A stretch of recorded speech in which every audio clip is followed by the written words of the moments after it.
আসসালামু আলাইকুম।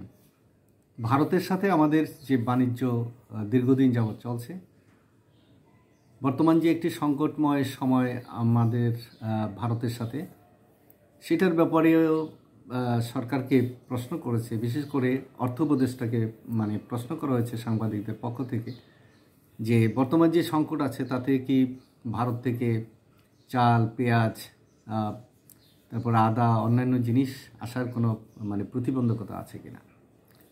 তখন স্পষ্টভাবেই যে আমাদের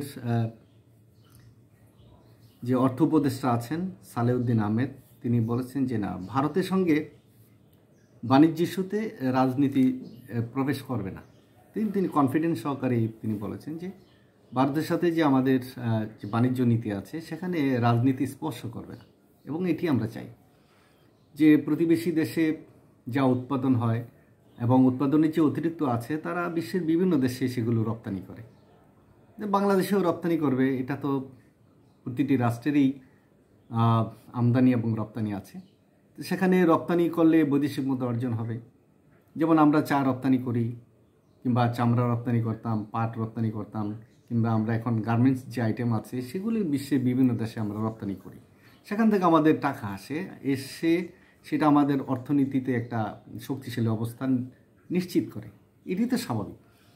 তো তিনিও সেরকম একটি প্রশ্ন করেছেন যে ভারতে তো চাল, পেঁয়াজ উৎপাদন হয় বেশি, এই যে তাদের প্রয়োজন অনুপাতে, ভারতের প্রয়োজন অনুপাতে যা রাখার তা রাখে, আর বাকি যে অতিরিক্ত হয় সেটা তো তারা বিশ্বের বিভিন্ন দেশে রপ্তানি করে। সেক্ষেত্রে আমরা যদি কিনতে চাই তাহলে তারা আমাদের অর্থের বিনিময়ে তারা আমাদের কাছে বিক্রি দিবে। এখানে তো রাজনীতির বিষয় না। এবং কতগুলো জিনিস আছে যে ভারতের সাথে আমাদের তো এরকম দ্বিপাক্ষিক সম্পর্ক ভেঙে যায়নি যে সেখান থেকে চাল, ডাল এগুলো আনা যাবে না, কিংবা পেঁয়াজ আনা যাবে না, আলু আনা যাবে না, এরকম না। তো সাংবাদিকদের প্রশ্ন করেছিলেন যে পশ্চিমবঙ্গের একজন রাজনৈতিক নেতৃবৃন্দ, তারা তো বলছে যে তারা এগুলো বন্ধ করে দেবে। তো সবার পর্যায়ে এখন রাজনৈতিক ব্যক্তিবর্গ রাজনৈতিক কথা বলবেন, এটি স্বাভাবিক। কিন্তু সেখানে তো রাষ্ট্রের পলিসির একটি বিষয় আছে। কেন্দ্রীয় সরকার কি বলছেন, কেন্দ্রীয় সরকার কি পলিসি, বাংলাদেশের ক্ষেত্রে কি পলিসি, সেইটাই কিন্তু আসলে মূল বিষয়।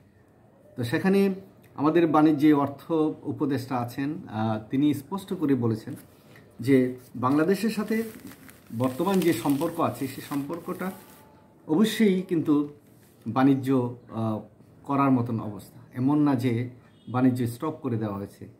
হ্যাঁ, কখনো কখনো যদি ভারতেরই কোনো পণ্যের সমস্যা হয় সেক্ষেত্রে তারা নিজস্ব তত্ত্বাবধানে এবং নিজের জনগণকে না খাইয়ে তো তারা বাইরে কিছু দিবেন না।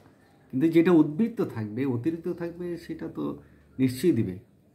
তো সেখানে তো ভারতেরও লাভ আর আমাদেরও প্রয়োজন, যেটা সেটা মিটে গেল।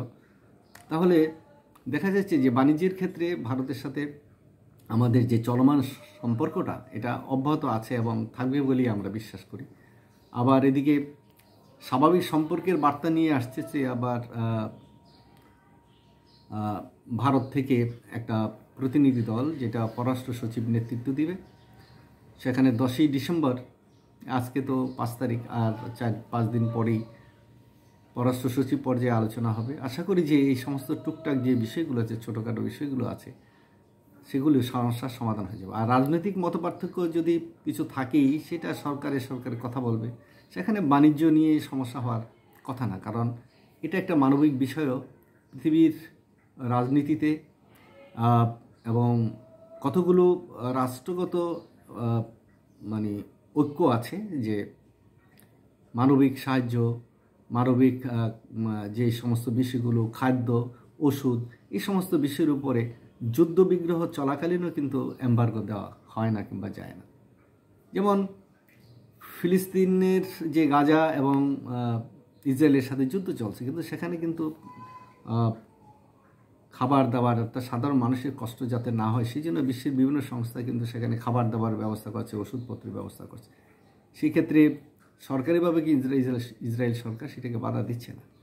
তো আমাদের এখানেও এরকম ঘটনা ঘটেনি যে যার ধরুন ভারত সেটা বন্ধ করে দেবে। এই বিষয়টি নিশ্চিত করেছেন যে অর্থ উপদেষ্টা, যিনি বলছেন যে না, বাংলাদেশের সাথে যে চলমান বাণিজ্য সেটা চলবে। তবে বলছেন যে আমরা যেমন চাল কেনার জন্য আমরা ভারতের সাথে কথা বলছি, তারপরে প্রতিবেশী দেশ মিয়ানমারের সাথে কথা বলছি, ভিয়েতনামের সাথে কথা বলছি, যেখান থেকে আমাদের সুবিধা হবে, সাশ্রয়ী হবে, দাম কম হবে, সেগুলো হবে। আর বাজারে যে একটা সিন্ডিকেট আছে, সেই সিন্ডিকেটের প্রশ্নে তিনি একটু বলেছেন যে হ্যাঁ, সিন্ডিকেট আসলে এটা কঠিন একটি বিষয়, এটা ভাঙাটা খুবই কঠিন হয়ে যাচ্ছে। কারণ সাংবাদিকরা প্রশ্ন করছিলেন যে এই সিন্ডিকেটের কারণে তো জিনিসপত্রের দাম বাড়ছে, তো এটার ব্যাপারে তো তিনি বলছেন যে চাঁদাবাজি একটা সিন্ডিকেট, চাঁদাবাজিতে একটা আছে, পরিবহন মানে একটা সিন্ডিকেট আছে, তা রাজনৈতিক ভাবে তো আছেই। আর রাজনৈতিক একটা সমাধান যদি হয়ে যায়, দেশের ভিতরে যদি একটা শৃঙ্খলা ফিরে আসে, তাহলে এই সমস্যাগুলো থাকবে না। তবে ব্যবসায়ীদের যে সিন্ডিকেট আছে তাদের মধ্যে একটা মানবিক আচরণ থাকতে হবে, এটা আমাদের সাধারণ মানুষেরও কথা। কারণ এই দেশেরই ব্যবসায়ী, তারা কিন্তু ব্যবসা করছেন, এবং জিনিসপত্রের দাম যদি বেড়ে যায় তাহলে তাদেরই আত্মীয় স্বজন, বন্ধু বান্ধব কিংবা স্বদেশী তারাই তো কষ্ট হচ্ছে। শুধু অর্থ আয় করলে দিতে হবে না, ব্যবসার কতগুলো নর্মস আছে, নিয়ম আছে, সেই নিয়মের পাতে চলবে। তো আশা করি যে আমাদের বিশ্বের বিভিন্ন দেশের সাথে যে চলমান বাণিজ্য নীতি সেগুলো অব্যাহত থাকবে, এবং আমাদের যে চাল ডাল, তারপরে পেঁয়াজ, রসুন, অন্যান্য যেগুলো আমদানি করতে হয় সেগুলি নিশ্চয়ই মানে সম্ভব হলে প্রতিবেশী দেশ থেকে আসবে অথবা অন্য কোনো দেশ থেকে আসবে। সেই জন্য আমাদের দেশের সাধারণ মানুষের ভয় পাওয়ার কিছু নেই। যেমন বাইরের থেকে খেজুরের ব্যবস্থা করেছে, সামনেই রমজান, সেই জন্য সরকার একটা প্রস্তুতি। সয়াবিন তেলের দাম বেড়ে গেছে, বিশ্বের বাজারে বেড়ে গেছে, অর্থ উপদেষ্টা বলেন। সেগুলি যাতে সমস্যার সমাধান করা যায়, সরকার তৎপর রয়েছেন, এবং এই তৎপরতাটি আমরা চাই, এবং আশা করি যে বাজারে সব কিছু নিত্যপূর্ণ জিনিসগুলো আছে এগুলো প্রচুর পাওয়া যাবে, এবং সহজসুলভ মূল্যেই পাওয়া যাবে, এবং এটা সরকারের নিশ্চয়তা দান করাই খুবই কর্তব্য, এবং সেইভাবেই সরকার কাজ করছে। আশা করি সরকার এক্ষেত্রে সফল হবে, এবং বাজারে যে ঊর্ধ্বমূল্য আছে সেগুলো আস্তে আস্তে হ্রাস পাবে। তিনি বলেছেন বাজারে কিছু কিছু জিনিসের দাম কমেছে, কিছু কিছু দাম বেড়েছে কিংবা পাওয়া যায় না। সয়াবিন তেলের কথা বলছে, একটু সংকট আছে। সংকট আসলে সাময়িক, কারণ আমদানি না করলে তো এরকম হবেই। যখন আমদানি হয়ে যাবে, বাজারে প্রচুর আসবে, তখন আর এই সমস্যাটা থাকবে না। ধন্যবাদ, সবাই ভালো থাকবেন।